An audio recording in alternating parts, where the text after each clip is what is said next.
Forms Ahsan Iqbal صاحب. احسن صاحب بہت شکریہ سر آپ کا. تیار ہیں پھر سر عید کے بعد گرفتاریوں کے لیے؟ جی ہم تو ہر وقت تیار ہیں, 24/7 تیار ہیں. پہلے بھی یہ ہمیں گرفتار کر چکے ہیں, اس سے کوئی فرق نہیں پڑا, اور اللہ کا شکر ہے کہ ان کی گرفتاریوں سے ہماری پذیرائی میں, عوام کی محبت میں اضافہ ہو رہا ہے, چونکہ لوگ سمجھتے ہیں کہ یہ سب ایک انتقامی ایجنڈا ہے. اصل بات کیا دیکھیے جب سے ایف آئی اے نے آٹا اور چینی مافیا کو بے نقاب کیا ہے, حکومت کے بوکھلاہٹ سے اوسان خطا ہو چکے ہیں, اور انہیں سمجھ نہیں آ رہا کہ اب یہ اپنے چوروں کو بچانے کے لیے, اپنے مگر مچھوں کو بچانے کے لیے کیا طریقہ کار کریں. لہٰذا ایک حکمت عملی کے تحت یہ کاؤنٹر اٹیک کی پالیسی پر آئے ہیں کہ اپنے لوگوں کو اگر بچانا ہے تو اپوزیشن پر دوبارہ حملہ کرو, اپوزیشن کی کردار کشی کرو, اپوزیشن پہ الزام تراشی کرو. سوری فار انٹرپشن, یعنی یہ پریونٹیو سٹرائک کر رہے ہیں آپ پہ؟ جی بالکل, یہ اپنی ایک ڈیفینسو اسٹریٹجی لے کر آئے ہیں کہ اپنے چوروں کو کیسے بچانا ہے. میں صرف عمران خان صاحب جو پاکستان کے مسٹر کلین بنتے ہیں ان سے 2 سوال کرنا چاہتا ہوں کہ دیکھیے شہزاد اکبر صاحب تو شہباز شریف صاحب پر یا ان کے وزراء ہم پر الزامات ہی لگاتے ہیں نا. ابھی ان کی نہ کوئی انکوائری ہوئی ہے, نہ کوئی انویسٹیگیشن ہوئی ہے, یہ تو ایک یک طرفہ الزامات کی بھرمار ہے. ان کے اپنے ادارے نے جس میں ان کے ہینڈ پیک لوگ لگے ہیں, اس نے تحقیقات کی, اس نے تفتیش کی, اور اس نے ایک رپورٹ پیش کی کہ چینی اور آٹا کے اندر کس نے تقریباً 150 ارب روپے کا ڈاکہ ڈالا ہے پاکستان کے غریب عوام کی جیبوں پر. اب یہ تو حکومت کا اپنا تحقیقاتی ادارہ ہے جس نے تفتیش کے بعد لوگوں کی نشاندہی کی ہے. اب اصل بات تو یہ تھی کہ اگر یہ اتنے مسٹر کلین ہوتے تو 24 گھنٹوں میں کہتے کہ ان کو جیل کے اندر ڈالو, نیب ان کے خلاف کارروائی کرے جیسے اپوزیشن کے خلاف کرتی ہے. لیکن آپ دیکھیں گے کہ یہ ان کے خلاف کارروائی کو سیبوتاج کریں گے, کیونکہ یہ انہی کے پیسوں پہ تو پلتے رہے ہیں. عمران خان صاحب کا جو انکم ٹیکس ہے وہ اتنا ہی ہے جتنا میں نے انکم ٹیکس دیا ہے. میں اسلام آباد میں ایک کنال کے کرائے کے گھر میں رہتا ہوں اور اس کا گزارا مشکل سے کرتا ہوں. یہ مجھے بتائیں کہ میرے جتنا انکم ٹیکس دے کے 300 کنال کے محل کو کیسے مینٹین کرتے ہیں, کون ان کے خرچے اٹھاتا ہے, کون ان کے بجلی کے بل دیتا ہے, کون ان کا وہاں پہ ٹائیگر جو کتا ہے اس کے لیے ڈاگ فوڈ لے کر آتا ہے. اتنے ٹیکس کے اندر تو یہ ساری عیاشی نہیں ہو سکتی. تو سوال یہ ہے کہ جن لوگوں سے یہ پیسے لے کر اپنا گزارا کرتے ہیں, جن کے پیسے سے سیاست کرتے ہیں, ان کو کیسے یہ نیب کے حوالے کریں گے, کیسے ان کو جیل میں یہ بھیجیں گے. تو صرف اپنی چوری چھپانے کے لیے اب اپوزیشن کے اوپر یلغار کر دی ہے الزامات کی تاکہ لوگوں کو کنفیوز کیا جائے.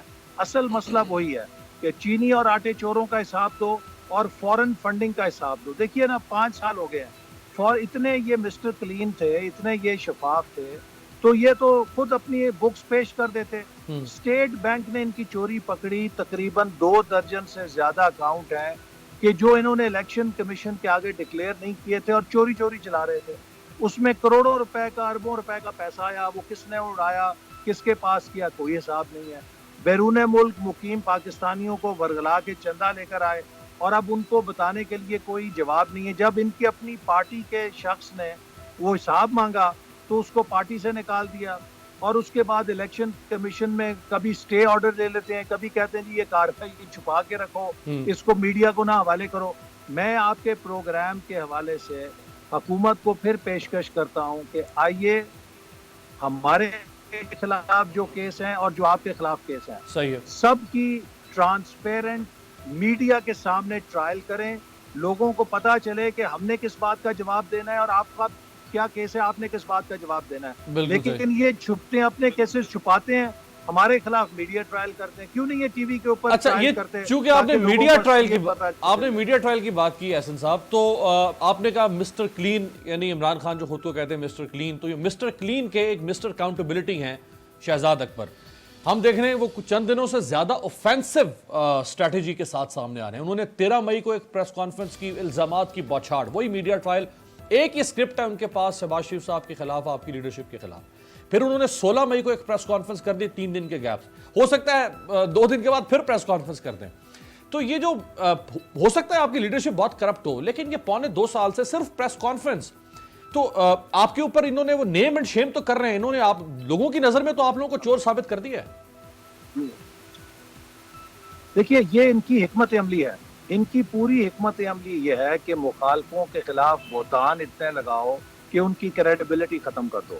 ان سے ملک کیوں نہیں چل رہا؟ ملک اس لیے نہیں چل رہا کہ جس حکومت کی بنیاد بہتان کے اوپر ہو، تکبر کے اوپر ہو، نفرت کے اوپر ہو، وہاں کبھی برکت آ ہی نہیں سکتی. آپ دیکھیے کہ دن بدن پاکستان کے حالات خراب ہوتے جائیں گے، کیونکہ جتنی یہ کردار کشی کر رہے ہیں، جتنے یہ بہتان لگا رہے ہیں. اب آپ نے صاحب کا ذکر کیا، 2 سال ہو گئے انہیں، یہ ثابت کریں کہ انہوں نے کیا ریکوریاں کی ہیں، یہ ثابت کریں کہ انہوں نے کون سا مقدمہ ثبوت کے ساتھ پیش کیا ہے. میں ان کو چیلنج کرتا ہوں کہ میں نے پاکستان میں پلاننگ منسٹر 5 سال 3,200 ارب روپے کا ڈیولپمنٹ پورٹ فولیو سپروائز کیا ہے. یہ ثابت کر دیں کہ میں نے اس 3,200 روپے میں سے 1 روپے کا ذاتی فائدہ لیا ہے، میں چور ہوں. یہ ثابت کر دیں کہ 1993 میں جب میں سیاست میں آیا تھا، اس وقت سے آج 2020 میں میری جائیداد 1 مرلہ کیا 1 انچ بھی بڑی ہے تو میں چور ہوں. مطلب عجیب تماشا بنایا ہوا ہے کہ ہر کسی کے خلاف کردار کشی، ہر کسی کے خلاف کردار کشی. ان لوگوں سے تو سی پیک جیسا ایک ہمارا قومی منصوبہ وہ بھی نہیں بچا. ہمارے دوست پریشان تھے کہ یہ کیا کر رہے ہیں، ہم نے اتنی محنت کے ساتھ اس ملک کے اندر اس ملک کی ترقی کے لیے عوام کی خاطر سی پیک کا منصوبہ بنایا ہے. پاکستان کی نہیں دنیا کی تاریخ میں پہلی دفعہ ہوا ہے کہ ایک سرکاری چین کی کمپنی مجبور ہو گئی کہ وہ اپنے دفاع میں اور حکومت کے وزیر کے خلاف پریس کانفرنس جاری کرے. اس سطح پہ تو یہ لے آئے اپنے جھوٹ کو. اچھا، آپ نے سی پیک کی بات کی تو سی پیک تو ایک سیپلنگ کے طور پہ آپ نے آپ کی حکومت کے دور میں اس کے سارے پروجیکٹس کنسیو ہوئے، اور یہ جس طرح بالکل چھوٹا پودا لگایا جاتا ہے ایک لگنا شروع ہوا. بھلے زرداری صاحب کہتے ہیں کہ جی ہمارے دور میں شروع ہوا تھا، لیکن میجر جو کریڈٹ پچھلے اگر ہم 7 سالوں میں دیکھیں تو وہ اس کا line share goes to your government. لیکن اس وقت اب جو جنرل عاصم سلیم باجوہ صاحب کو سی پیک اتھارٹی کا ہیڈ لگایا گیا ہے، جو کام آپ چھوڑ کے گئے تھے جہاں پہ کم تھا یا زیادہ تھا، کیا آپ جنرل عاصم سلیم باجوہ زیادہ کمپیٹنٹ نہیں ہوگے کہ وہ اس کو آگے چلا سکیں؟ سی پیک کا جو منصوبہ ہے یہ پاکستان کی تاریخ میں پہلی بار اتنا بڑا اقتصادی منصوبہ کسی حکومت نے مکمل کیا. ہم نے 2013 میں جب ایک ایم او یو پر دستخط کیے تو یہ کاغذ کا ٹکڑا تھا. 1 سال کے اندر اندر اس کو 46 ڈالر کے پورٹ فولیو میں تبدیل کیا، اور پھر 5 سالوں میں اس 46 ارب ڈالر میں سے تقریباً اس حکومت کے اپنے بقول 29 ارب ڈالر کے منصوبے ہم نے زمین پہ کھڑے کیے، جس میں توانائی کے تھے، انفراسٹرکچر تھا، موٹر ویز تھی، گوادر پورٹ کے منصوبے تھے. اب سوال یہ کہ جب سے یہ حکومت آئی ہے اس نے ہر منصوبے کو اسی جگہ کھڑا کر دیا. سی پیک کا پہلا 2020 تک انفراسٹرکچر کا تھا جو ہم نے تقریباً مکمل کیا الحمدللہ کامیابی سے. دوسرا مرحلہ تھا انڈسٹریل کوآپریشن کا 2020 اور 2025 تک. اب ان 5 سالوں کے لیے ہم نے 2017 کے آخر میں 9 انڈسٹریل زونز یا اکنامک زونز کی نشاندہی کی اور اتفاق کیا، اور 2020 تک ان زونز میں انفراسٹرکچر کی فراہمی مکمل ہونے کی، تاکہ 2020 سے یہ کمیشن ہوتے ہیں. آج آپ دیکھیے 2 سال کے بعد ایک اکنامک زون ایسا نہیں ہے جس میں انفراسٹرکچر مکمل ہوا ہو. یہ کس کی ناکامی ہے؟ انہوں نے پھر ہمیں کہا جی یہ تو اتھارٹی کے بغیر کام نہیں چلے گا. ہم نے تو کسی اتھارٹی کے بغیر 29 ارب ڈالر زمین پر کھڑے کر دیے تھے. چلیے آپ نے اتھارٹی بنا دی. اب اگر آپ نے اتھارٹی بنائی ہے تو اس اتھارٹی کی یہ وقت ہے کہ آپ سمجھتے ہیں کہ اتھارٹی کو پارٹ ٹائم کام کرنے کی ضرورت ہے. آپ نے چیئرمین اتھارٹی جو ہے انہیں اپنے انفارمیشن کا معاون خصوصی لگا دیا ہے. اب اس کا مطلب یہ ہے کہ جو سی پیک اتھارٹی کے چیئرمین ہے وہ پارٹ ٹائم ہے. یہ کیا نشاندہی کرتا ہے؟ یہ اس بات کی نشاندہی کرتا ہے کہ سی پیک اتھارٹی میں کام کرنے کے لیے کچھ نہیں ہے. وہ فارغ ہیں چیئرمین صاحب، کیونکہ کام روک دیا حکومت نے، فنڈز ہی نہیں ہے حکومت کے پاس. تو یہ پاکستان کے ساتھ ایک بہت بڑی سازش ہوئی ہے. احسن صاحب، شیخ انصر عزیز اسلام آباد کے میئر، ان کو آج وفاقی کابینہ کی اپروول کے بعد 90 روز کے لیے کرپشن کے الزامات پر سسپینڈ کر دیا ہے. ان کا تعلق آپ کی پارٹی سے ہے. ایک طرف تو ہم نے دیکھا کہ یہ پنجاب کے اندر انہوں نے لوکل گورنمنٹ الیکشن نہیں کروائے، بلکہ جو الیکشن آپ کے دور میں ہوئے اور جو حکومتیں بنی مقامی ان کو انہوں نے بالکل بلڈوز کر دیا، اور اب ایک الیکٹڈ میئر کو 90 روز کے لیے سسپینڈ کر دیا. تو اگر آپ ایسی روایت رکھ رہے ہیں تو پھر آئندہ جس پر بھی الزام لگے گا، وہ چاہے عمران خان بھی ہوں گے، تو کیا ان کو بھی پھر معطل کیا جائے گا، پرائم منسٹر کو یا گورنر کسی کو یا کسی فیڈرل منسٹر کو؟ جی آپ نے بالکل درست کہا. اس وقت پرائم منسٹر سے لے کے تقریباً آدھی سے زیادہ کابینہ ہے جس پر سنگین کرپشن کے الزامات ہیں. یا تو یہ سب بھی استعفیٰ دیں. یہ اقدام جو انہوں نے کیا ہے یہ دراصل ان کی اس کنٹیمپٹ کا اظہار ہے اس نفرت کا اظہار ہے جو یہ بلدیاتی اداروں سے رکھتے ہیں. اس سے پہلے پنجاب میں تقریباً 50,000 سے زیادہ وہ بلدیاتی نمائندے جن کا مینڈیٹ 2021 تک ابھی برقرار تھا، انہیں انہوں نے ایک غیر آئینی قانون کے ذریعے برطرف کر دیا. اور جب ہائی کورٹ کے سامنے کارروائی ہوئی تو الیکشن کمیشن بھی کہنے پہ مجبور ہوا کہ یہ ایک فالٹی قانون ہے جس کے تحت الیکشن ہی نہیں ہو سکتے. اور اب وہ سپریم کورٹ میں زیر بحث ہے. لیکن یہ بھی ایک المیہ ہے. آپ دیکھیے گزشتہ 8 مہینے سے یہ نمائندے ہائی کورٹ کے اندر اپنا حق مانگ رہے ہیں اور تقریباً 7 مہینے سے یہ مقدمہ کولڈ سٹوریج کے اندر ہے. اب سپریم کورٹ نے اس کا نوٹس لیا ہے. میں امید کرتا ہوں کہ شاید یہ حق ان کو مل سکے. لیکن اب یہ اسلام آباد کے میئر کو سسپینڈ کر دینا ایک اعلان جنگ ہے جمہوریت کے خلاف اور گراس روٹ جمہوریت کے خلاف. دراصل یہ چاہتے ہیں کہ ان کی ٹائیگر فورس کے لیے راستہ صاف ہو. بلدیاتی ادارے سب سے مؤثر ذریعہ تھے عوام تک ریلیف پہنچانے کے لیے، عوام تک اویئرنیس پہنچانے کے لیے، امداد ان کو دینے کے لیے. انہوں نے ایک ایک کر کے پورے ملک کے اندر بلدیاتی اداروں کو غیر مؤثر کر دیا ہے اور ان کے خلاف کارروائی کر رہے ہیں. یہ ایک ڈکٹیٹرشپ قائم کرنا چاہتے ہیں اس ملک کے اندر. دیکھیے عمران خان از اے فیشسٹ. یہ مودی کو فیشسٹ کہتا ہے لیکن مودی اور عمران بالکل ایک مولڈ سے بنے ہوئے ہیں. جس طرح مودی جو چیزیں کر رہا ہے اگر آپ دیکھیں وہی باتیں عمران خان اپنے ملک کے اندر کر رہا ہے. اس نے میڈیا کا گلا گھونٹ دیا ہے، اپوزیشن کا گلا گھونٹ رہا ہے اور چاہتا ہے کہ اس ملک کے اندر ون پارٹی رول بن جائے.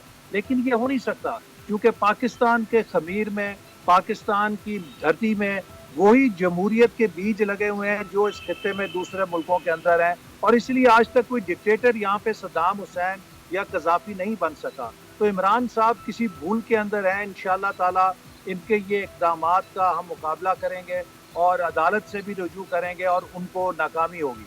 اچھا، غلام سرور خان صاحب فیڈرل منسٹر ہیں، ان کو بھی بلا لیا نیب نے ان کے ایسٹ بیونڈ مینز کیس میں، لیکن انہوں نے ایک مورل لیڈ لینے کی کوشش کی اسمبلی میں کھڑے ہو کے. بڑی انہوں نے دھواں دھار تقریر کی. شاید اس سے تو ان کی تقریر سے صاف ظاہر ہو گیا ہے کہ یہ ایک نورا کشتی ہے.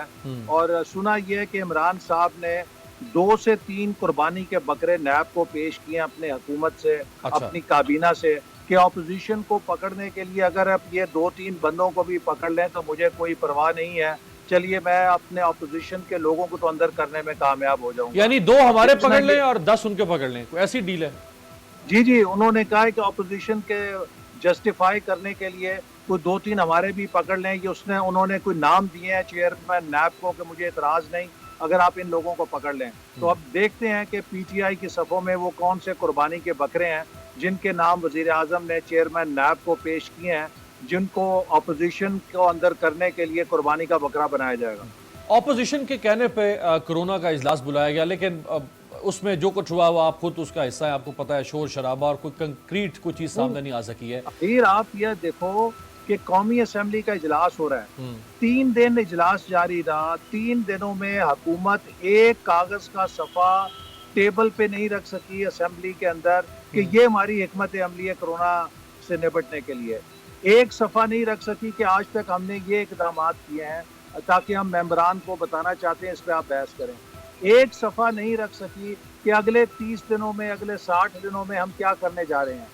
یہ جتنی نالائق حکومت ہے پاکستان کی تاریخ میں، اتنی بڑی نالائق حکومت دیکھنے میں نہیں آئی. اور اس نے آئنسٹائن نے کہا تھا کہ جو انکمپٹنس ہے یہ ایک بہت بڑا کرائسس ہوتی ہے. ہم ایک بدترین گورننس کے کرائسس سے گزر رہے ہیں کیونکہ ایک نااہل حکومت ہم پہ مسلط ہے. نہ تجربے کاری کو آپ سکھا سکتے ہیں لیکن جس کی کیپیسٹی نہ ہو اس کو کیا سکھائیں گے. یہ روز بروز ثابت کر رہے ہیں کہ یہ کچھ سیکھنے کی صلاحیت نہیں رکھتے. یہ ہر روز پہلے سے بدتر ہوتے جا رہے ہیں. اچھا، پرائم منسٹر بھی نہیں آئے اجلاس میں اور لیڈر آف دی اپوزیشن بھی نہیں آئے. اس پہ جو انفارمیشن منسٹر ہے شبلی فراز صاحب، وہ خیر چیریٹی بگنز ایٹ ہوم، پہلے تو پرائم منسٹر کو خود آنا چاہیے تھا، وہ تو بیمار نہیں ہے. چلیں شہباز صاحب کے پاس ایک بیماری کا جواز بھی ہو سکتا ہے.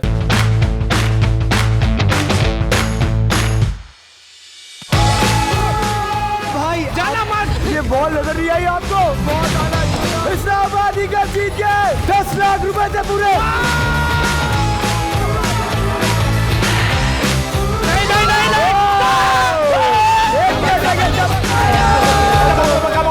گول گپے گول گول گپے گول گپے گول گپے گول.